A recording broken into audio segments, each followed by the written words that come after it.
like breakthrough. And we are into the draft. No Underlord. No Underlord and no Tiny, which is actually I'm surprised that Vega banned it because that's a Blizzy classic.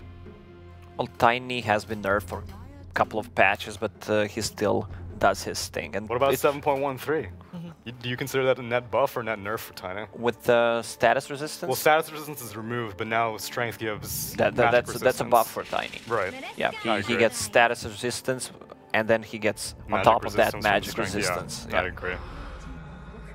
So yeah, Vega Squadrons love their green heroes, and they love their Rubik. Yeah, it's Sioma's, like, probably one of Sioma's most played heroes. Is it Sioma? Because you said Sima. I think it's Sima. It's Sioma. Sioma? Sioma in terms of pronunciation, but you write it as Sima. But Sioma is. I can't believe I've been trusting you for pronunciations. You should know. You should know this area, right? Yeah, but this one doesn't make sense to me. But this Kyrgyzstanian? Wait, was Sioma the Kyrgyzstanian one? Or, no. Oh no. Man. So Abaddon, that's an early Abaddon pick. Yeah, it's most likely going to be for Blizzy, and it's, I guess, a fairly good response to a Dark Willow. And yeah, they're picking a bunch of things that can get purged off, and they're picking heroes that aren't heroes. What are they going to do? Pick Mirana next? I thought Crystal Maiden's not a hero. Well, I see boobs, I press like. Yeah, but I'm a really simple man. Do you like winning though? Because then you don't pick Crystal Maiden, is what I hear. Yeah, the last time I saw Crystal Maiden was during the EAC when Poppy picked it. Yeah. The hero is just not that good. Some American teams have been using it as well before that, but I guess that region is not the strong. The problem for Crystal Maiden is that she's not great in the lane. She received the buff where she gets more mana for herself, which is all right, which is kind of greedy for herself. Yeah, the main thing I heard is just that clarities are just too good, and like, why do you really care about having Arcane Aura on your Clarities team? did get nerfed. Yeah, but yeah, she's really good in the mid game when she has her spells max, especially Frost Nova or Crystal Nova. But if in the laning stage, like, she doesn't provide you any kind of harassment to use one bite and then you have mana for one more. You need to be level 3, level 4 to be efficient. Yeah, but I mean, even come mid to late game, like Abaddon's going to be able to purge off Frostbite. Rubik can steal Crystal Nova for free, because I mean, I don't think this Crystal Maiden's going to be getting like a Glimmer Cape or anything anytime soon. So it seems, I mean, I'm sure it's maybe comfort for Cat, and that he's like, whatever, you know, like Adam was playing Siren. Just give him some aura. autopilot thing. Yeah. The only reason I do like Crystal Maiden is whenever you're able to hit that mana reduction or mana loss / reduction talent, because then I think like stuff like Pocket Storm Spirit can become very effective, or Leshrac, heroes with very high mana intensive spells. But again, at the same time, then your Crystal Maiden has to play kind of greedy and be jungling a lot of the time so she can hit those talent levels. Yeah, we see a 3 in the ban coming from SG. Yeah. Someone did their homework. Razor banned out. They don't want to have Razor against the Abaddon, which is a pretty unfair matchup. And I'm not sure about Doom. I saw Doom yesterday against the Abaddon, and it's not very effective. It's a good tool of dealing with Abaddon, just for dooming him, so he can't cast his spells. But he's probably not gonna die. Right. So instead of Earth Spirit, I mean, instead of Tree and Protector, they give Zayats the Earth Spirit. And I think, I mean, they banned out the Razor for the Abaddon, but I also think that, I mean, they haven't, oh, never mind, Lifestealer's banned. Otherwise, I thought they were going to gravitate to that one. But they also pick Viper every once in a while on Vega Squadron for Undershock. Well, they should pick a hero who are usually mana dependent, since they have Crystal Maiden. Yeah. Like, the ones that I went to, like Leshrac and Storm Spirit, they're not really that popular, though, in the South American region, but Death Prophet is banned. Never mind. Like, this feels like a really, yeah, Lina works well, and yeah, that's gonna be a girly lineup. Like, this is a really weak opening from SG. I really don't like the Crystal Maiden, because not only is it a weak hero, but showing that you have such a weak support this early on, because like, this means that you're roaming. Who are these heroes? This means that you're roaming as Willow. We're having a whole different meta here. We mentioned earlier that I mean, I'm happy to see it. Yeah, I don't want to see like another Razor or Death Prophet for like the 20th time, I'm happy to see these different heroes. But yeah, Well, maybe one at a time. Like you don't have that's to true. use So you're 4 changing of too them. many variables here. Yeah, so Willow's going to be your roamer, Crystal Maiden's going to be your hard 5, Centaur's going to be your offlaner. There's very little flex Yes, it's being very shown right cookie-cutter. now. And we've been seeing flex to be like the main thing, like pucks, your tinies. These heroes can be picked very early on. They can't be red because you never know where you're going to be laning them. Yeah, Dragonite is still in the pool. Right, And, DK as well, and Razor's banned out. So. Vega should get the hands on the Dragonite, or Another Lash. like this is a really fast lineup already from Vega. Do you feel like SG, because they already can defend some. I mean, they can run away from our engagement, which is great. Crystal Maiden is a mid-game hero, we just decided. I haven't decided that. Lacoste decided that. I mean, if you know, you just look at the Crystal Maiden, that's her peak timing. No matter how good her peak timing is, that is her peak timing. Fine. Right? I'll take that. Well, I mentioned that they should pick something that's mana dependent. Centaur is really not mana dependent here. Like he has one spell. Mana, Yeah. Maybe So they I have wonder- something in mind with it. Well, maybe Dark Willow Centaur, that could be a good good duo off lane. Like good setup with the crown, with the Bramble Maze to keep him in place. A lot of damage output. Yeah, the only reason I can think is unless SG was like, did some hardcore scrims after 7.13 dropped, and they're like, oh, dude, his magic resistance is so good because of all the strength that he gets that Double Edge is like, it's like healing you almost. But I don't think that the hero got buffed that much from the changes. That hero doesn't use a lot of mana. Yeah, it doesn't either. So I mean, the mid laner will, I guess, and Lena's still available. Yeah, but Monkey King's like a typical anti-Abaddon pick. Maybe it was just saying, like, Cat, you know, is like, give me Crystal Maiden. Yeah, That's yeah. all I can play. I doubt it. I mentioned that his hero pool was big Yeah. before, so what are we looking at? This is gonna be Monkey King where Abaddon is, Centaur for the offlane. They need the mid hero. Yeah, and Vega Squadron need to figure out who they're going to give to Palantimos, their one position. At least I'm fairly sure it's going to be a mid-lush. Yeah, I think Blizzy. you're probably right. They could use some tower damage. Juggernaut was not picked at all throughout these 2 days. Yeah. Could be a decent pick for Vega just to Troll get wasn't picked. rid of those spells from Crystal Maiden. Dark Willow good in the laning stage against Centaur, provides a lot of sustain in the mid game with the Baron healing ward. How worried are you about a Monkey King if you're looking for Palantimos' one position? Because one position Monkey King, I've seen like multiple ways to play it. The greedier ones are the ones that I see having the most success because Balance Strike just becomes such a nuisance for a lot of one positions to have to deal with. I mean, that's where Jugger comes Right. online. Could be a good pick. I guess they just wanted Monkey King against Abaddon to have this good matchup, a lot of kill potential. Right.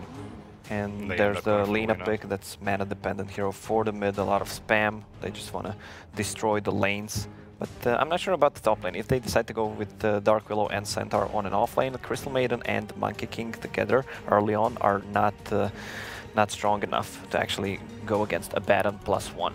Could go Gyrocopter here. Because I want a hero that doesn't get kited. And Palantimos typically plays like a lot of melee cores like Wraith Kings, Lifestealers, Svens, and whatnot, and Juggernaut, like you said.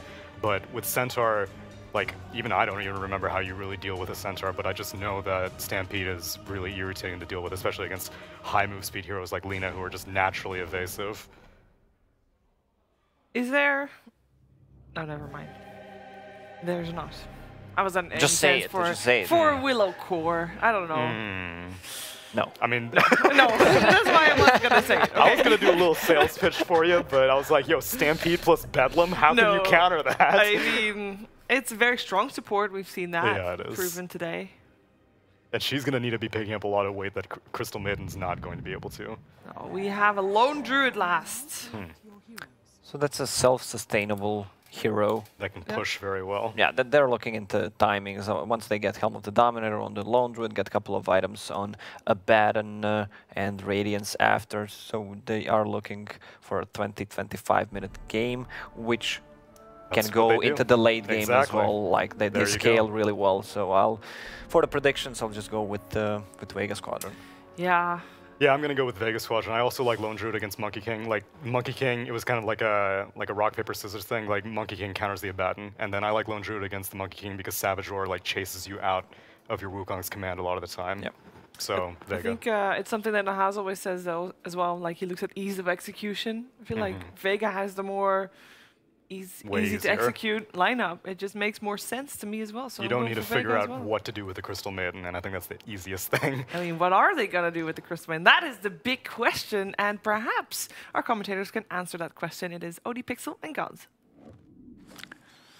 Yes, thank you very much, Steve. We are ready for SG versus Vega Squadron. I'm OD Pixel. I'm here with Gods. We've just seen the two lineups. We're seeing some sort of standard stuff, really, from Vega, but SG, they're throwing some new heroes, really, into the mix. We're seeing a CM, we're seeing a Centaur. Heroes that I'm sure we've seen a few times, but very much they're sort of the bottom of the popularity at the moment. Yeah, CM Centaur, Monkey King. Monkey King's even not very popular, so... different stuff. The South American metagame making its appearance on LAN. We saw Infamous get their first DPC points at GSC, so That's SG's like, you know, we can do that as well. They're here to get some good practice. They are playing with their coach, but I don't know. I like their draft. I think that's probably just because I like some of the heroes that to see Sure, those it's a fresh fun faces. lineup. But I also think there's some good synergy in the draft as well that could actually cause Vegas some problems. Let's see, ladies and gentlemen, as we get ourselves stuck into game one at this best of three, Vega Squadron versus SG Esports. As we'll see who can come out on top and get some players that you guys and girls might not be too familiar with, which will be very interesting to keep our eyes on. Specifically, I was talking to guys about Palantomos and Blizzy, two players that I'm looking forward to see how they can step up here in Vega Squadron's lineup. And of course, over on SG, a lot of very familiar names to all of you South American Dota fans. We'll see how they stand up against the CIS side of Vega. Yep. Yeah. We roll through them. They have made a deep smoke into this Radiant jungle. We'll scatter Bear up. That kind of tells them that Vega's in the top lane and that Lone Druid is going to be most likely bottom and isn't showing himself because no other heroes are here. So they should expect that Vega have taken over their side of the jungle at this point. But as far as Vega goes, I think the play to kind of look out for from talking to Haz about some of their games, what they've done is Palantomos. He's the kind of tempo player. He's on the Lone Druid here, so it's not like the flashy hero that to look out for, but he is going to be the player whose item timings matter the most. That Radiance timing, if he wants to go for that build, is going to be kind of that big item that you get and something you're very strong going to group up and play around. So definitely look to them to kind of build their draft and their playstyle around the Lone Druid. Oh, we see already Zayats and Slayer out on the hunt inside the jungle of SG. See if they can find any action. I'm a big CM fan. I think this hero is on the up and up. Gets tiny bit more movement speed, but I think better yet with the new changes to stats, you actually get to cast Frostbite twice, OD Pixel. Oh, well, you meant what? Yep. In the past, you had one Okay. Frostbite. It's probably the worst level 1 hero in Yeah. terms of spell usage. You use your Frostbite and you're like, shit, I got to use a Clarity. Now it's like, you know, you got 2. That's so true. a bit more mana to the Crystal Maiden has shown her some love. I mean, what are some of the other reasons why people don't really touch the CM? Is it... I mean, the mana cost on Frostbite's the biggest problem. I think all of her spells are just not particularly strong. The Crystal Nova is like a pretty weak nuke, even though it is an AoE one. Mostly you see the Frostbite plus Aura build. But Aura, ultimately, it's like a nice sustain spell, but it doesn't really win you fights or win you lanes all that often. And jungling also got a whole lot worse. I think that definitely hurt the Crystal Main quite a lot. Yeah, the big creeps. And well, any creep, as you say, in the neutral camp's not worth quite what it was back in the day. Yep. Not a good zoner as well. Like if you're in a 2v2 lane, in the safe lane, or even a 2v1 lane, you actually don't do very well as far as zoning people out. And we'll see here how they did manage to bring down Kaz. They have him straight away between the two of them. Zayats and Slayer with their positioning were able to catch him off and get that first blood for Vega Squadron. Yep. Taking advantage of invading the enemy jungle at the start. Zayats continuing to make another bit of an impact as he goes towards Costabil. Costabil turns with the Boundless Strike, and with the Jingu Mastery, it is enough to keep him healed up. Pops to the south. Very fortunate he had the Jingu stacks, or otherwise without that lifesteal he would have gone down there. And did manage to get a Boundless Strike off as well. So laning stage wise, looks like the Earth Spirit's going to be the big problem hero for SG Esports to deal with. A hero that, as a CM, you're very sad to see because you don't really rotate well. You're very slow. You can't really do much if you get rolled on. And this Earth Spirit should have a very good time rotating between both mid and top. And there's a lot of kill potential mid. Leshrac can kind of help set things up with a rolling boulder. And with this smoke, Zayats, he's looking for the curry and he's got it. Couple of quick hits here from the Earth Spirit. Cheeky, cheeky. And that'll be taken away from SG for a good few minutes. Yep. Wow, and he's actually found the roll mid. This is potentially a kill. It looks like it as Adriano. He cannot run himself away from this one. Zayats having a very good impact in these first couple of minutes, getting involved in the first 2 kills of the game for Vega Squadron and taking down that courier. On lane, a bit of a go onto Theo Licor. It will pop down the roots and it will keep Vega Squadron at bay. This start is fantastic. Kill on mid as well as a courier snipe. The CM kill, it doesn't really matter. It's a first blood, which is what matters there. It's a bit of a extra gold boost. So fantastic laning stage as far as things going so far for Vega in their favor. And with Earth Spirit able to kind of keep rotating around, I imagine we'll keep seeing more of this. CM just feels like this very slow passive hero. You kind of sit in your safe lane, you don't even zone, you don't really rotate around because of your awful movement speed. And that's right now proven to be a big problem for SG Esports. See down here, Theo making a bit of a go onto Slayer, but we'll be fine. As just trying to zone Slayer away from harassing Leposa in this bottom lane, where seeing Leposa is getting some good CS down here, 14 for 5 on the off-lane Centaur. And it's just that little bit ahead at the safe lane. Paladin Timos' lone druid. CS-wise, SG still have all 3 cores getting good CS, winning or even on their lanes. So the kills, the first blood, the courier obviously setting things against them, but the lanes they've set up to begin with are actually pretty decent. Monkey King, the key thing with this pick was that it's a hero that zones on his own and also can win his lane in a 1v1, and even kind of did fine when it was the Earth Spirit rotating up there. So the Crystal Maiden and her weak laning has not been punished. Oh, bottom lane, Leposa and Theo Licor will get the first kill for SG Esports there in return. At the same time, towards mid lane, Zayats again with the rolling gets the connection with the help of Undershock as they bring down Adriano. Yep. Very good early game from Zayats. He's been moving all over, helped top a little bit, and then several kills in the mid lane. We'll see C4. They give each other a little high five and just keep walking. Slayer coming up here after dying down bottom and trying to get some of that warding down here, making the lane a little safer for Blizzy on his Abaddon. I believe that should be evident to the CM that there was a ward planted somewhere, but we'll see if that gets dewarded or not. And it will be a rotation perhaps towards top with the Earth Spirit around there. Bottom lane, the lone druid, not really a lane you need to gank. Perhaps when he's level 5 you do have that kill potential, but it's a lane where he should be able to farm and do just fine on his own. Yeah, we're seeing the pressure is slowing him down a little bit, as he's not necessarily, you know, owning the CS at the moment. He's 16 for 2 against the 22 for 9, so these dual lanes from SG in that sense helping put a bit more pressure onto the lone druid and slow down his early game farm just a little bit. Vega want this Monkey King kill. They've kind of collapsed both supports in the top lane, knowing that if they can somehow get a lift into a rolling boulder smash, they could get killed. Looks like they may have gone in up top. Well, it goes straight away with the telekinesis onto Costabil. Costabil trying to run. Theo Licor will TP in there for the boundless strike down to 3, but the right clicks are too much as Vega find the pick-off onto the Monkey King.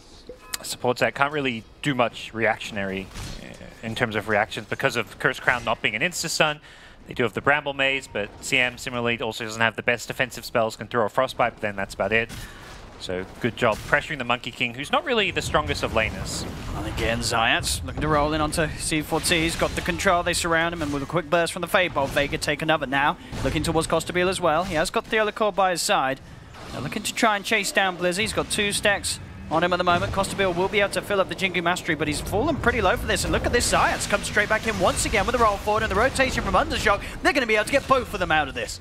Vega making some great moves, and Zayats' Earth Spirit. This guy's looking pretty hot on it. Yeah, this guy's been fantastic, and Undershock able to rotate, then instantly TP back mid. Doesn't really miss much in terms of farm. Doesn't take any damage on his tower, so really, really good stuff from him. And things looking very, very good for Vega all of a sudden, as Lone Druid continues to kind of farm okay against the Centaur, but the fact Centaur is just kind of static in his lane, hasn't hit level 6, so he can't even throw a Stampede elsewhere on the map, has meant that Vega's early game has been very, very good. See a bit of an attempt being made onto Leposa's life, but backup will be inbound as Theolocor comes down to the lane. Same time, those Zayats will TP down to back up Palantimos. Really seeing the weakness of the Monkey King core as far as his lane stage goes, not having a good escape. If the ganks go there, he kind of goes down. Lone Druid, kind of different story. He's a ranged hero to begin with and has the Bear as well as Savage Roar on both his hero and Bear to defend himself. Monkey King just doesn't have those defensive tools. We'll see Mid-Slayer trying for an attempt on the telekinesis, couldn't quite close the gap. There is backup there for Adriano as well with the CM in the neighborhood. The really nice thing about this Abaddon pick is that it can dispel so many of the Willow spells, as we saw top getting rid of a Cursed Crown. Bottom lane Zayats did try and make a go onto Theolocor, but was able to get himself out of there. Yep. There's been a lot of these kills here. That's for 40R. Lina mid 0-2, but has managed to get decent CS. Often you see this Lina have a bad start. It is a hero very susceptible to being ganked, so the catch-up is always there. The hero can jungle pretty decently, and all it takes is a kill or two in the mid-game to get yourself back online. Zayats straight in, but he does get caught out by the stun. That's going to give it time for Leposa to pop the Stampede, but the Boulder Smash is there, controlling Theolocor. Another catch here. Nicely done. From Vega Squadron, and now they can look to put some pressure onto this Tier 1 tower down bottom. I think we will see several towers drop in the next 2 minutes. We're going to see this Tier 1 bottom probably die to the Lone Druid, and when the Siege creeps come in at 10 minutes, expect Lone Druid to go grab a Siege creep with his Helmet of the Dominate and push another Tier 1 tower elsewhere on the map. This is very tough for SG Esports to deal with. Monkey King is just not a team fighter who wants to go and defend these towers. Look at that, Theolocor. He comes too close, just gets grabbed immediately by Slayer. Yep. This new Helmet of the Dominator Lone Druid build that's replaced the Midas is just the more aggressive farming item. The HP regen plus attack speed aura is really fantastic. Being able to take up neutrals, but most importantly siege creeps, is a huge boost in your pushing power. And that's going to give Vega a good early boost in gold by taking all these early towers. Mid lane again, look who it is. Zayats immediately with the setup, buying the space for Undershock to come in with the follow-up stun. They catch out Adriano. Leposa TP's in, but it's all too late. He's got no mana, and Vega with the perfect stun chaining. Didn't stack the second or third stun, the Lesh stun and the lift to finish it off. Well communicated, and they're just getting kill after kill. 10 kills to 1 this laning stage, which SG Esports managed to farm in all 3 lanes, is being punished by the fact that Vega are making the better moves and rotations. Rubik and Ursper are just getting so active, so involved. CM, we haven't seen her. She's just been a non-factor in this laning stage. Obviously offering the aura to the teammates. It is a hero you don't see, and it's kind of having this invisible impact, but these kills mean that the lanes are being lost effectively. So having the aura doesn't matter if you're giving up all these kills.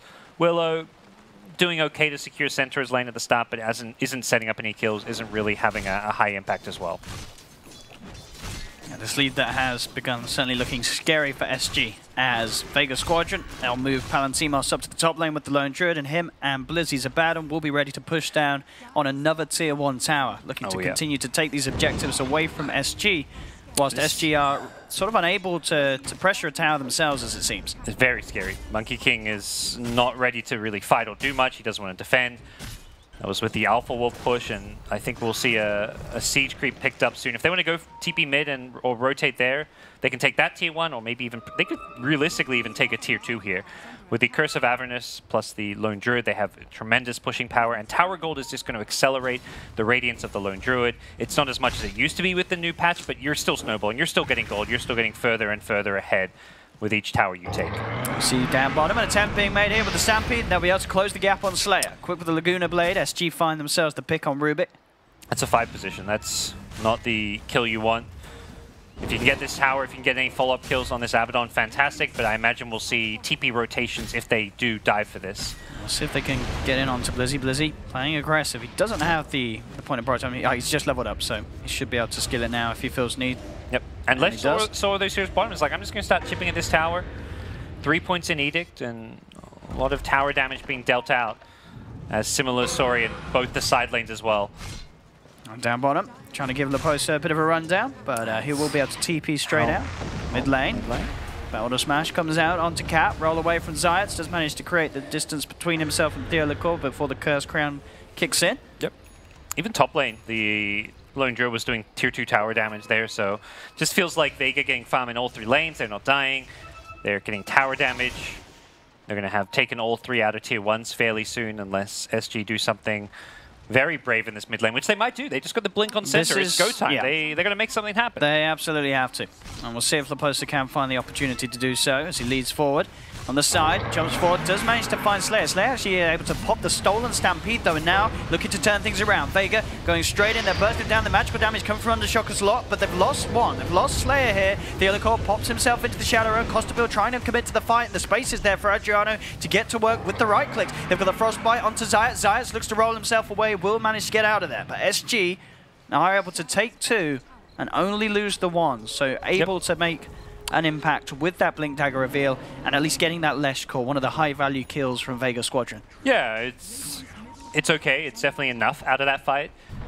At the same time, Lone Druid was farming, wasn't in that fight. SG had to bring all 5 to make that happen, but in the position they're in, given how many towers they're losing, given the gold deficit, you take that 2-for-1 trade. They had to blow a lot of spells on the Rubik, which is where it doesn't really look like it's not really a good sign for SD when they have to throw that many spells to kill a Rubik, but end of the day, they still get an okay trade. If they can get this kill up top, that's be pretty nice indeed. And there we have the poster. Straight in with the blink. They didn't even need the Boundless Strike. As SG find the pick off onto Palantimos. Bottom lane, Slayer trying to set up onto Adriano. He's got the Stolen Dragon Slave. Bringing Adriano pretty low here. Blizzy trying to dive underneath the tower and finish off this kill. He's going to have the Aphotic Shield pop in a minute. Can they get the kill? They can't. Not quite enough damage. And this quick terrorize from Theo Lecor will tear Blizzy away from being able to chase Adriano any further, but it is still going to create space for Vega to push in on this bottom lane, and 13 minutes in, look to take a tier 2 tower away from SG. Yep.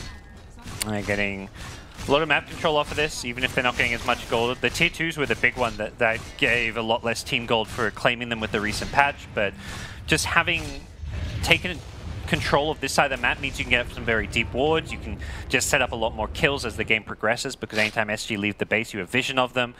Your creeps, your waves are just pushed out, which is how you win Dota games, and that means Vega are going to be more than happy to take these early towers, even if they aren't getting quite the same amount of gold. Palantimos, his Radiant's not up just yet. That's going to be kind of the big go time item for Vega. And I think now, recognizing Center as a blink, they want to be a bit more cautious with how they move and play around the map, and most importantly, how they farm. They don't want to have heroes farming alone getting picked apart by this Blink Centaur.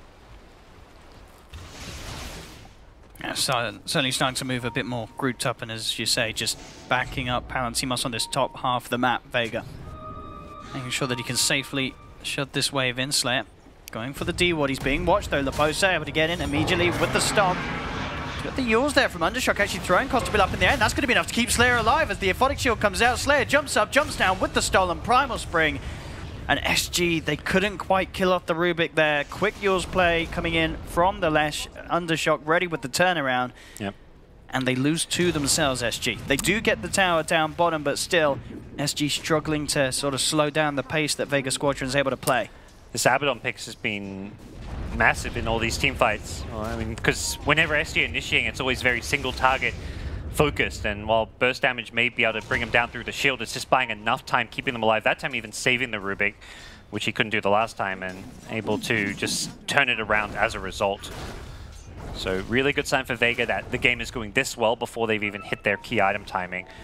And they've taken all these outer towers, which will accelerate the Radiance, and got to imagine once that Radiance is up, that's where they can kind of really starve SG out. Keep them in their base, take Roshan, and slowly get further and further ahead until you can break high ground. And the Relic on its way over to Palantimos. 15 minutes, 13 for 5, 5k lead for Vega Squadron in the net worth, and already looking to push down on this bottom lane. SG trying to get themselves away, but Slayer leading forward, trying to get the vision here with the Primal Spring and see if we can find anyone, but Adriano will be able to TP out. Yeah, they had an idea of what Lina was doing there, even threw out a scan, but Lina's out free, and we do see Lina top of the net worth as far as the Dire team goes, which is probably something you're pretty happy about, but still ideally want to see your Monkey King get some good farm as well. Definitely going to need a BKB very early on to teamfight. One of those games where you know this big high ground push is coming. BKB sounds like an item where it's like, oh, I don't want to go BKB early, but you just have to or you're going to not be able to fight at all. He kind of is the frontliner. After the Centaur goes in, he has to follow it up. Oh, Slayer does jump forward instantly though with the telekinesis as Costabile tries to come in and find the kill. He does manage to get the Jingu Mastery, stacks up, but actually doesn't go for the last touch. Oof. Backs away, he's a little scared. Yeah. So Slayer will get away with his life. Rightfully so, doesn't chase there. He doesn't know who's going to be TPing in and backing that one up, and even an Earth Spirit can dish out a lot of damage if he wants to drop an ulti and go for the solo kill, so Slayer will survive. and Monkey King will continue to farm in the top lane. For SG, it's just kind of slowed this game down. They kind of have to accept the Radiance is coming. They just want to get what farm they can. As long as they're not losing their high ground, their tier 3 towers, they're still in this game with a shot. We've seen a lot of these late game leaners really scale pretty well. CCNC did it yesterday. Denny's already done today. And they can maneuver around these fights pretty well with the Stampede. The big question is how effective can a Monkey King be? Because this is not really... I mean, he's got the big team fight when he's got the Wukong's command, but he needs the BKB also just so he doesn't get hit by the Savage Roar to push him out of his own circle and break that. It just feels like Vega have a lot of answers for SG's draft. The Abaddon to deal with the Willow spells, to also just save anyone getting initiated on, and then the Lone Druid to help deal with the Wukong's command. I'll smoke up from SG as they look to lead him with Cat. See if he can find an opening with the CM. Vega are on the lone ground, but they'll smoke themselves, but he does get dispelled. They know that someone's around. And they know that they're up there. Now. Yeah, and Vega doesn't want to play that. Let's go from low ground to high ground kind of thing. They don't have anyone tanky enough to lead. Oh, they have Abaddon, but he wasn't with them. No. If Abaddon's there, you could probably go charging in. Better yet, you know where they are. Go push down mid lane. They're going to have to come to you to defend. And with the smoke, Slayer gets a very nice Observer Ward up, which I believe might be seen by the sentry. Yeah, they saw it get placed down, so they knew that the people smoked there. Yeah, it would have been a very handy ward for the upcoming Roshan if it wasn't dewarded. But they're going to go for Rosh anyways. They're just not afraid. Yeah, they've got the Solar Crest. They're ready to punch in on this. They're going to be able to take it pretty quickly and pretty safely with the Abaddon. Yeah, Radiance completed means defending this one is a big challenge. I don't think we're going to see SG try and get in on there at all. I mean, they could try for a terrorized play, but you see Vega Squadron split pretty nicely around it as SG themselves entirely spread out across the map. No sort of intention of getting into the pit. They seem to know, like, there was no one defending mid or top lane, but they, like you say, no intent to defend it. They wanted to just use the time to get farm elsewhere on the map, and can't really blame it. It's one of those Roche contests. If you go for it and lose the fight, you're going to get team wiped, and you're giving up an Aegis, and Lone Druid will just... Lone Druid, Leshrac, those heroes will push your base incredibly fast, so you're just going to lose the game. So they say that's not their time to risk the game. They're going to risk it on the high ground defense or a later team fight in this game. The problem is the high ground defense may not happen until Vega maybe 15, 20k ahead. If they don't feel comfortable with the items they've got now, they can look to drag this game out to kind of solidify their item advantage before going for any kind of a game-ending play. SG trying to get something done down on this bottom lane, but Blizzy TP's in. There's going to be extra TPs coming towards the shrine. Stampede popped here by the posters. He instantly blinks away. Yep. So they should be able to get themselves far enough away from Vega Squadron so that Vega can't quite find a catch. Zayats is going to roll forward, see if he can find a bottom smash. Jumps to the trees. Oh, he's actually found him. Zayats there with the read. He's got his eyes on Adriano. With that, they're going to be able to find the setup, and they're going to be able to find the kill there. Zayats with the perfect foresight to check in the tree line. Catches out Adriano. It's a big kill, problematic kill. The idea right now at this stage of the game for SG is you split push, you try creep skip waves, you avoid fights. You do what Na'Vi did in game 1 against Fnatic, which is just kind of split push for days. You see Vega go down a lane, you go down the other 2 lanes and try and buy yourself some time. Definitely against the Aegis, you do not want to be team fighting or defending until it comes to defending your racks.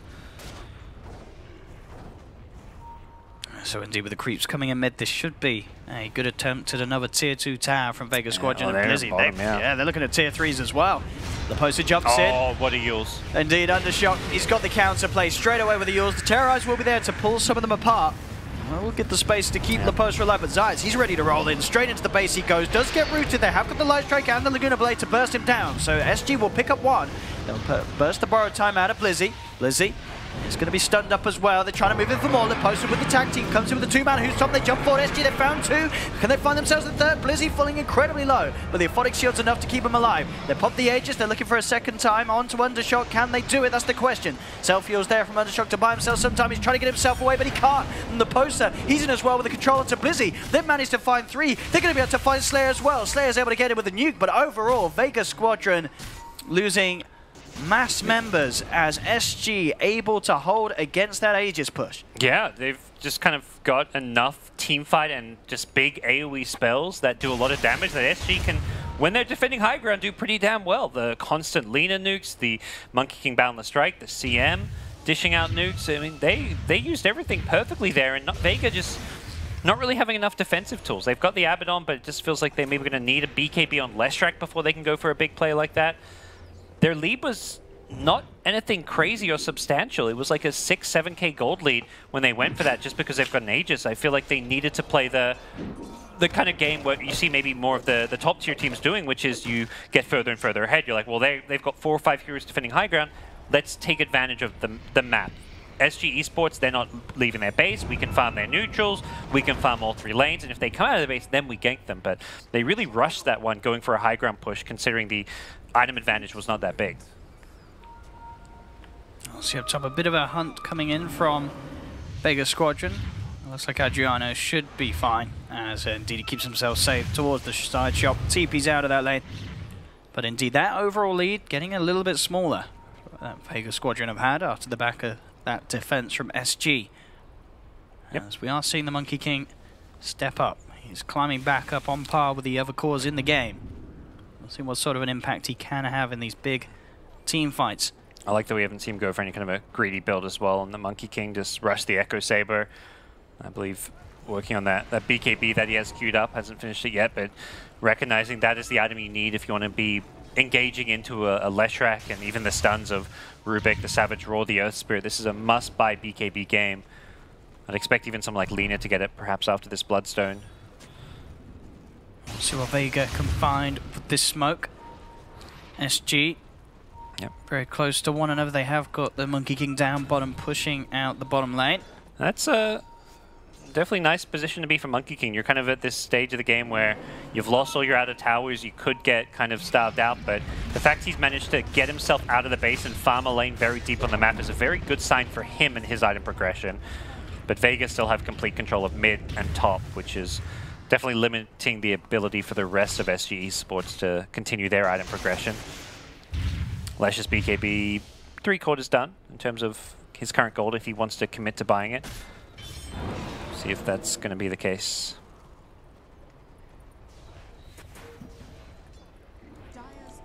SG just playing relatively defensive again. They are now going to come out with the smoke, leaving the base down from the bottom exit and see if they can get a sweep around hit onto Vega Squadron. Vega, though, are grouped up as 5 over the top half of SG's. I think they feel side of the map. Okay, they got a bear. Not the biggest, but it's something. 300 gold picked up by Monkey.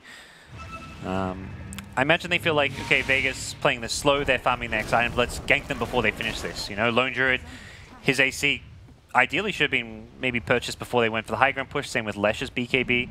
And SG recognizing that Vega's playing a split farm game, go out to punish it. Unfortunately, it's just a bear they find, but it's still something. And just finding pickoffs is the ideal plan for SG here. Just pick, keep yourselves in the game, buy yourself some time. And for Vega, it's much more about trying to get those items finished and also secure yourself the next Roshan. They're the ones that want to play the map control game. There's a lot of good dire wards up in mid lane, the enemy jungle, and it feels like they may want to consider investing in like a gem fairly early on just to help maintain that map control. I've got the Veil picked up on Theodore's Willow, so a little extra burst to all the magic damage that SG do have that they can kick out. But the BKB finish for Undershock on his Leshrac will be there ready for that next push, next siege that Vega Squadron will look to take. And Shadowblade, the item of completion here for the Monkey King. Okay, another fighting item. It's got that over the BKB, but it does have a similar principle, not maybe very different in how it works, but it is this, I don't want to be greedy, I'm going to get an item that allows us to fight, but also find the pickoffs I kind of mentioned, which is maybe more the game plan now for SG. It's like, we're not in danger of losing the game right now. They don't have an Aegis, so I don't have to get this BKB, but if we can find pickoffs right now, that's going to be huge for us. So a Shadowblade on this Monkey King could perhaps set that up. We'll see what they can get here. Using Blizzy at the moment to maybe sort of bait in some sort of action from SG, as the rest of Vega Squadron smoked up as 4. Moving through the dire side jungle, but SG are playing very carefully once again up in the base, waiting for Vega Squadron to really come to them before making any sort of rash movements and overstepping the mark and leaving the base, when they do know that they are still at a bit of a gold deficit with this Lone Druid and Leshrac being as big as they are, but as we've seen, SG can certainly still take fights. Yeah, and this pipe completion does a lot for them as far as the Radiance damage, the Earth Spirit, the Lesh. It's a very heavy magic damage for Vega right now. And that's something which they're going to have answers for when Lina gets a BKB as well. So not really clear cut that Vega's on a good trajectory to close out this game right now. There is obviously some problems for SG, like having this Monkey King is not really the best late game carry in the sense, but he's got Shadow Blade with the BKB, so he's actually very, very farmed all of a sudden. He's well and truly back in this game. And now with the Assault Cuirass picked up on Palantimos. So that with the Radiance in the helm, a lot of good auras and ways to push in and try and break the base. But as you say, it definitely does feel like the game has slowed down a little bit for Vega.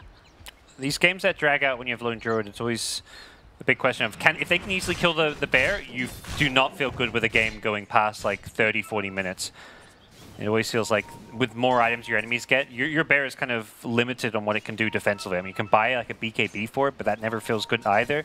If you get forced to go like the Ag split push route, that also kind of feels like the plan B / plan C. So with the heroes SG have, they have pretty good ways of dealing with that bear. Frostbite, LSA, they've got good control and stuns, and then they're going to have plenty of damage with the Willow, Monkey King, Lina as well.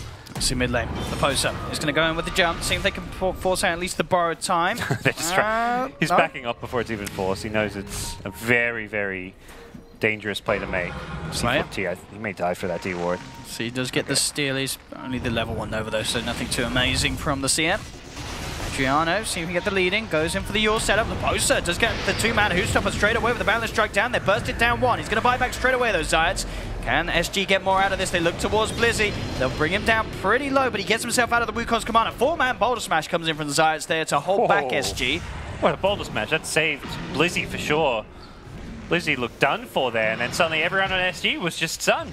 That was a beautiful angle from Zayats to find. Still a good fight for SG. They do commit some big ultimates, which may lose them Roshan. But those are the fights that, you know, are a big confidence booster. It kind of really shows that they're still in this game. When they've got the Wukong's command, they plop that down. Their team fight is very formidable, and Vega don't really have good ways of dealing with it. This as well, though, for Vega. They have walked into the pit the same time that Roche has respawned. That's the costly part about the cooldowns being used. The big cooldown this game being Wukong's command, because that's when Monkey King, you put that down and Vega just had to run the hell out of there. They couldn't go near that fight in the river. They had to back off to their high ground. It looked like they would lose Abaddon. Earth Spirit had to buy back for the fight.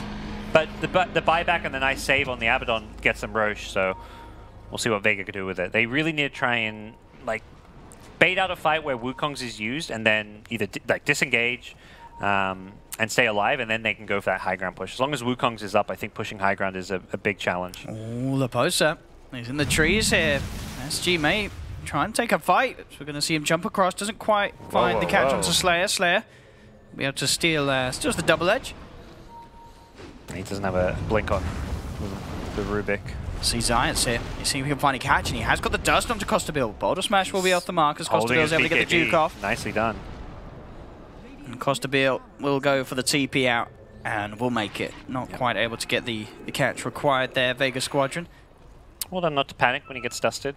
A lot of players might just, BKB, TP to play it safe, but saves that BKB, which is very important this game to have it as long as possible. It will be, at least for now, an execute up on Lone Druid. Not a good sign, I feel like, in some ways for Vega, that they may have to resort to this split push game, particularly when the bear can be very easily brought down with all the lockdown on the SG side. Monkey King Skadi, he really wants to just tank up, get a lot of stats. It's going to allow him to just stand his ground in the front lines, fight the Lone Druid a lot better, tank up against the Leshrac, and stats, across the board getting a whole lot. No, not a whole lot. At least a little bit better with the recent patch and changes that come from that. So he's getting some, magic resistance, movement speed, and all that good jazz. Yeah, I mean, with the Skadi slow, and as you say, that extra bit of a boost to the movement speed now, it should be pretty easy for him to make sure that he gets those Jingu Mastery stacks up every fight on a target. Yep. And it feels like the Lone Druid's top of the net worth, but it feels in some ways like the Leshrac is kind of the hero that's looking to scale a bit more, given that the Lone Druid's net worth is on like 2 big aura items, the AC and the Helm of the Dominator. The Radiance has not instantly translated into a lane of racks or anything, so it's going to be a little bit worrying for the Radiant team. They really need that one big team fight, though. That's what essentially can win them this game. It's either going to get them a lane of racks or it's going to force 3-4 buybacks, and that also will give them a massive lead. So you need to find some way of getting a good initiation off, which is perhaps a bit hard when they... Earthspirit was great for the lane stage, but he definitely is not the initiator that someone like a Centaur is. Let's see what they've got in. They've got the Eul set up, but they're actually going to miss up the stun there. So won't find the instant connection onto him, but it looks like he's still in a whole world of trouble. They've got the telekinesis holding him down in place, and the poster will slowly but surely fall. Didn't want to throw a Stampede, knowing Rubik would steal it. Which is probably wise, since I believe he dies even if he uses it. See if they can find anything more here. What's he doing? Is he going to wave skip with Bedlam, maybe? Yes, TP is unavailable for a full minute here, Theo. Yeah. So he will not be able to get back if the wave just does get pushed through, but as you say, he may just well look to cut it. May consider that. Lone Druid doing a good job keeping the top lane pushed out. No wave cut coming from the... Okay, I mean, that's going to mean, yeah, the Vega can get this push on, and Theolicor has no real way of getting back to help out the team, unless he takes the long walk. So this is sort of a defense without the Centaur for 10 seconds. It's not too long in that respect, but without the Willow. As the Dark Willow's trying to get back, but Vega, they've already forced out the fortification, and they should be able to at least get this tier 3 tower as they juke out the Light Strike area with the bear. Does get held back by the Frostbite, but they'll get him back in. Eul's up again. They are doing everything to slow this one down. In fact, keeping this tier 3 tower alive, in fact, with the stun, they're going to be able to protect the tower for now as they bring the bear down once. They force Blizzy away. Willow's behind them. Can he cut them off? Let's see what they can find. Costa Bill jumps in straight away with the BKB, looking to play here. They've got the Terrorize down to the 2. The posters there with the 2-man stun. They've got the burst straight away, taking down the Lone Druid and Slayer. They've found 2 here, SG, and they're looking for more. Jingu Mastery stacks build up onto Blizzy. Can't get him focused. He'll turn with the Frostbite, but the Lotus Orb doesn't mean it Frostbites himself. Doesn't matter though. SG find 3 heroes as they're holding. They keep that tower alive, and Vega Squadron, despite seeming to be in sort of favorable situations when it comes to getting the push together, they just can't seem to get the job done. SG are doing a fantastic job of just holding the base. Willow's position was that like fine line between genius and disaster, where it's like he can't TP back, he's completely stuck outside of his base, but then it turned into this like, oh, he's actually behind them and going to catch them in a bramble and then terrorize 2 to 3 heroes and catch them on the retreat. So it actually ended up working perfectly. The big undoing for Vega there was they just wanted that tier 3 too badly. They did a huge chunk of damage, got down to like 100 HP, and the bear just kept getting chain stun, thrown up in the air with the Euls. Yeah. They weren't going to finish off. So Abaddon's like, man, we need this tier 3 tower. We get this tier 3 tower, we can get these shrines. So he's like, all right, I'll go finish the job for us. I'm an Abaddon, I'm not going to die. But it forced this really bad fight where the bear dies. Abaddon's kind of committed. You have your ultimate, but you can still die after your ultimate, so it really put Vega in a bad spot by overcommitting for a tier 3, which they don't even get.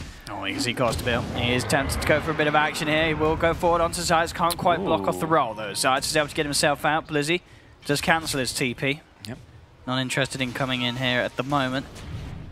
But it definitely has to be a worry for Vega Squadron that they were able to get this early lead, but they seemingly are unable to do anything with it. And SG just keeping themselves incredibly composed and climbing back to a point where they're nearly back ahead of the game. Just a 2k lead at the moment for Vega Squadron, but it is slowly getting smaller and smaller. Yeah, and the way the farm has been used on Vega's side, you've got a decent amount of farm on Abaddon, but it's all like utility team items. Lone Druid was very much all about the early to mid game with his itemization, trying to end the game and break buildings. It's not really a team fight, Lone Druid. On the SG side, you've got pure team fight build from Monkey King. Tons of stats, BKB, survivability, initiation with the Shadow Blade. What?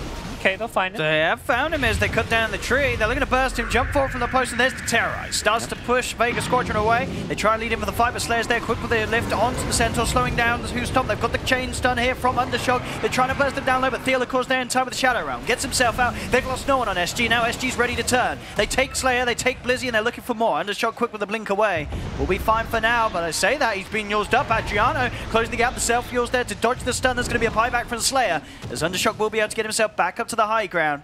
SG back away, but now the lead for Vega Squadron less than 1k here each and every time now. SG coming out on top. Palantimos a minute without the bear. The numbers are elite for Vega, but this game is not at all elite for them anymore. This is SG with a advantage as far as the position they're in. Their heroes have scaled well into the late game. They've itemized better for the late game.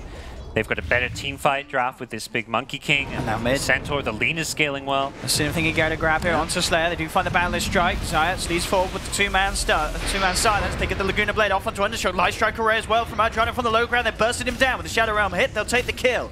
No Undershock. Leshrac for 50 seconds as SG, they take the tier 3 tower. They're going to go for more here. As the melee racks are exposed, they hold their position.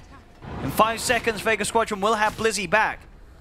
Kosovo wants to set up this kill. Again, the Boundless into the Light Strike array. Can they quite finish it off? The 3-man bottle smash does slow it down, and with a Mistcoil and a Photic Shield, Slayer will be kept alive. Self-floaters here on Blizzy as he's trying to push SG away from the barracks, but it looks like he just can't do it. In fact, himself in trouble. The borrowed time is popped. SG, they get the melee barracks. They start to back off. Zayas jumps in with the boulder smash. Whose top comes out. They manage to burst down Zayas. And now Blizzy, he's in trouble as well. He has not got the borrowed time available. He does get the heal off. Can he get himself out of this one? It's going to be close. He's trying to run with a load of sword, but they've lost Slayer. They've lost Zayas. The light strikes there from the side from Adriano as they go in SG, and they get everybody. They clean everything up. They're losing the game. Are stepping things up. As Adriano is running, he's trying to get himself away. He won't do so. Undershock going in with the BKB, trying to get things back under control for Vega, but the BKB wears off. Who's there from the post into the Boundless Strike. Costabile, he takes down another, turns towards Blizzy. Borrowed time is back up just in time. So SG will now back away, but so much going in their favor now. Vega need more to recover this game as now SG stand 8k ahead. Oh, what's happening top? They did lose half of the rack stop. What's happening? Adriano will be there to protect the melee barracks. That was a giant creep wave. MVP creep wave going down top. Mid lane, Costabile chased here. You're going to see Undershock try and jump forward and look for the Yule's connection. It's one of those out of there. Fantastic team fights, and then suddenly you like turn around and you're just like, oh crap, my top lane. I meant maybe the bear was sent there or something with the lone druid having the Axe Scepter, but it was a... I mean, at the least for them, it is just the rain track, Scott. Yeah, and the melee one, if it heals yourself back up, that's not going to be hurtful at all. You've taken the melee racks yourself in the mid lane.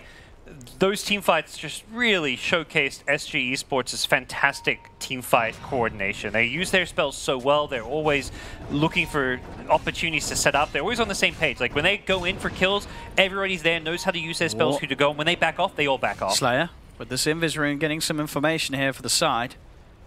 But no, indeed, as you say, just an SG with a perfect lineup to sort of showcase this team fight execution with just so much sort of chain stun capability. Everyone's got a bit of a lockdown that can follow one another. As soon as you find any sort of opening, there's a very high chance that there's going to be the follow-up to make sure there's time where you just chain stun. You can't get the BKB out. You can't react to the burst that SG have at their capability. Yeah, their two cores really on the same page with the Boundless Strike initiation to LSAs. Even when they're going for the racks, you had Monkey King Shadow Blade up. He's like, all right, I'm going to set up another kill for us. They don't get the Rubik, but they had the right idea. Then they back off. And as they're backing off, they see an opening to go back in with a Frostbite initiation. Then they all just suddenly focus in on one target. So everybody really communicating well. And that's something I think SG Esports is a lot better at than some of the other South American teams. They're much more impressive when it comes to team fight execution, whereas some of the other South American teams rely a lot more on like individual superstars to win them games. But SG Esports seem to be a much more team-driven effort. We'll see towards the mid. Poser. Very tanky now, of course, on this Centaur Warren, not really the target. That's going to be appealing for Vega Squadron to jump on as he holds the mid lane, trying to draw attention away from the fact that SG are going for Roshan this time around. In the last few times, Vega are able to get the chance to get in there, but this time SG looking to claim control of the big old brute. Makes things really tough for Vega. The core jumps in. He's got the Curse Crown onto Slayer. Space is there for them to finish off Roche. They've got him. Adriano grabs himself the Aegis. Now SG stepping forward. Seeing if they get any sort of catch off the back of this. They've got the Boundless Strike looking towards Slayer. And the other core trying to close in. It's got a couple of stacks of the Jingu, but they can't quite get Costabile in to finish off the kill. Slayer's able to get himself away thanks to the backup of his team, but SG, they have got the fruits of Roshan in their pockets now. I think for SG, you reset a bit. You just use Stampede to help secure Roshan, and your top and bottom lane's in a bad spot. The Lone Druid split push is something you've got to be a bit worried about. You want to hunt down this bear if possible, which is what Lena's trying to do. Unsuccessful, but push out top and bottom. maybe even consider buying some boots of travel on... Oh, you've got it on lean already, which should be enough for now. I don't think you have to get a ton of these, but even just having one makes a big difference. But recognizing that SG is split up to deal with their lanes, Vega's made a little sneaky little smoke play here, which is something that may not be expected by SG. They're starting to back off now that they've seen Undershock play aggressive. Yeah. So that's sort of signifying that Vega Squadron wanted to look for something. As they are still chasing Vega, can they find any sort of grab? Cap very close to Zayas will find him. Straight in with the boulder smash. May just want to let CM die if anything, but they're going to TP in. Vega's a bit scared themselves. They should be. There's a shrine you can TP to. Yep. And SG are ready to fight back. Stampede comes out straight away. You are going to see Costa Bill just ignore Slayer. He wants to try and find something bigger on the sidelines, and he may just have found Zayas. Zayas able to roll away. He's going to continue to chase Costa Bill, but with the Blink Dagger, Zayas should be fine. Yeah. Creates the distance, gets out of there. Bottom lane, there's a bear doing damage, but it looks like it's being dealt with. As that was the Lina and Crystal Maiden, I think forcing Lone Druid to resummon his bear. They killed it off. It was a tier 3 tower taken bottom lane, so some decent damage being done, and that's the game plan now for Vega. Plan A has failed you. Go for the split. Yeah, you did not manage to group up as 5 and win the game with the first Roshan, and you're kind of in a position now where SG's bounced back. They're ahead. They've got a better team fight. They've got a better late game. You have to split push. You have to play Lone Druid Dota, and for SG, you've got to be able to hunt this bear. I think we'll likely see like BKB picked up on the bear. Sometimes even these like late Mask of Madness pickups just to do as much damage as possible can be really annoying. And that bear is headed top. It sees creeps in the base. It's like, we might be able to get a melee Rex here. Very annoying, cheeky stuff coming out from Lone Druid. Bottom lane, Poser quickly in to finish off that tier 2 tower. Level 23 on the Centaur Warren, and as we saw, he's also picked up Boost of Travel himself, so more ways for SG to react to these split plays coming out from Vega. Yeah, the second the bear shows on the map, there's like pings from SG. It's like, the bear's here, the bear's here. We gotta make sure we do not let this bear sneak past us again, as it has already done a few times this game, to get lanes, not full lanes of Rex, but get a ranged Rex. I really want to try and find this bear. Stampede in, they've got the Who Stop, and with the root, they should have enough control to finish off the bear. And they do. There we go, easy 300 gold for Laposa. No resummon, that's painful. They hunted at bottom, now they hunt at top. I know. It's the light strike here, he's going to be able to force out. Oh no, he's not going to be able to force it the both time. Again, got shield and Lotus, yeah, so playing very carefully. Good luck frostbiting this game. There's a DD rune waiting top, and that will surely be very nice for Adriano to get his hands on with the build he has with his Daedalus. This man packing an incredible punch. Ping under a ward. Smoke under a ward that gets pinged. Vega would love to get this Abaddon up to level 25, get that wonderful Aphotic Shield talent. Slayer, he's dropped a sentry, he's trying to lead in, but straight away the posters there with the counterplay. They've got the Who Stomp, there will be the Load Assault down upon him. They'll try for telekinesis, but he gets telekinesis in return. They've bursted down both supports from either side. Blizzy has the borrowed time come out of him. Laposa on the high ground, Costa Bill and Adriano ready with the chase down, looking to finish off Blizzy. The damage flying through from the low ground with this right click from Adriano with the Daedalus and double damage. He takes down Blizzy. Blizzy down for 100 seconds without buyback. SG now in prime position to clean up more at the base of Vega Squadron. Yeah, this double damage rune was a great time to go for that smoke. Even though it gets spotted, they're just going to have such a strong team fight with it. Oh, Costa Bill. Okay. Let's jump forward here. Poster coming in as well, gets boulder smashed. Vega trying to slow down this push somehow. BKB just in time comes out from Undershock. He's moving forward, able to take the Aegis out of the hands of the leader. Now we're going to see Adriano back for round 2, and Costa Bill chasing down Undershock here with the BKB. Now the Wukong's command stun comes through from sides, but they can't quite kill off the Monkey King. Back up to full health with the cheese and with the damage from Adriano. They force Vega Squadron back to base, cleaning up and making more than enough space for SG to look for a second melee Rax. Still 55 seconds without the summon of the bear available. Yeah, killing these Spirit Bears has proven to be the key ingredient for SG Esports to really seal the deal and win this game here. There is a couple buybacks. This will be a last hurrah from Vega, but they've got no bear for this. The Lone Druid, he's just headed to the top lane. There's nothing he can really do. I think he just wants to go push the top lane himself, so when his bear cooldown does come up, he can try and threaten the high ground. But they don't have buyback on Undershock. Now they do. It's just come back. And bear is effectively dead when he doesn't have his Spirit Bear here. You may as well just put a respawn timer on him that's tied to his bear cooldown. So Vega still down a hero until he can resummon it.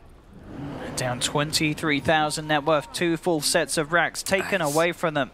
Got the Mask of Madness queued up. That's the desperation item for his Spirit Bear to be able to do some backdooring It's not Mega Creeps. The tier 2 tower top stopping SG from going for the final lane of Rax. They'll instead take the Shrine and perhaps eyeball off their next cooldowns, the Wukong's command, the next Roshan, even if they want to play extra cautious. Just noticed, well, there is still a refresher shard in the pit.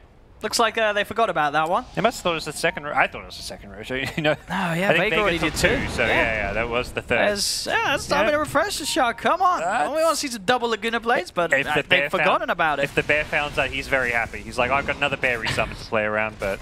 I mean, this sort of pace, that refresher shard may end up staying in the pit until the end of the game. As I don't know if we're going to see anyone go and check over that way anytime soon, but it is there if anyone checks it out. They're saving time for the next Roche when they'll have double refresher shard. Lead in here on the top lane, they get the stun. Now on to Blizzy. Frostbite as well, holding him down. Will be forced to the side. And so he's able to hold on to the borrowed time for now. Vega just trying to do their best to clean out these waves.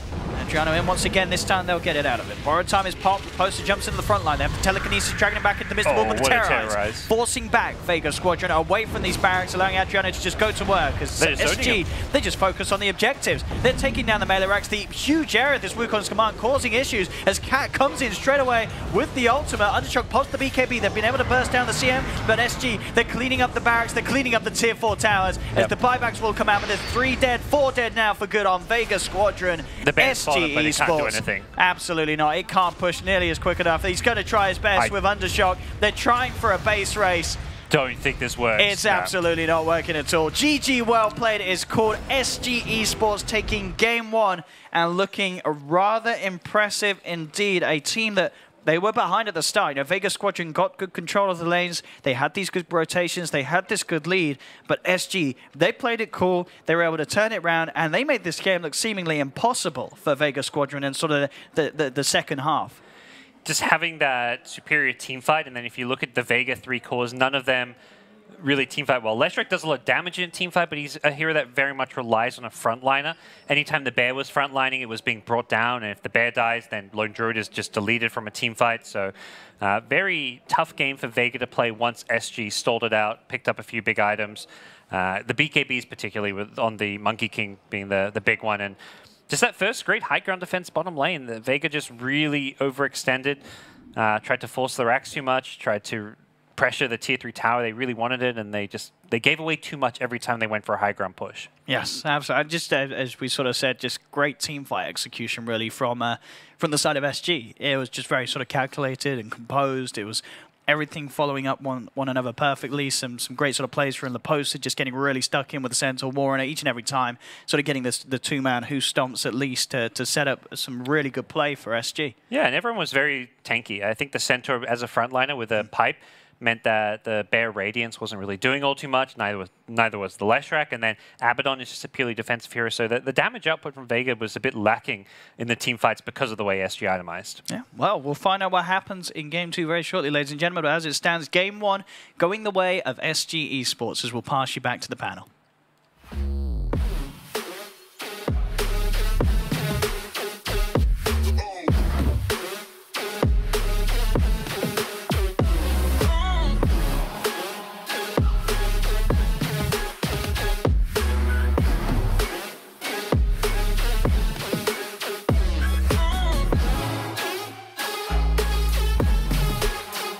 SG Esports, they take the first game here indeed on the stage in the Kiev Cyber Arena here with Tsunami and Lacoste.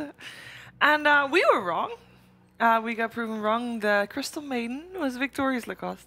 Yeah, I think if teams of equal skill played this matchup 10 games, I think 9 out of 10 the Radiant matchup would pretty much win.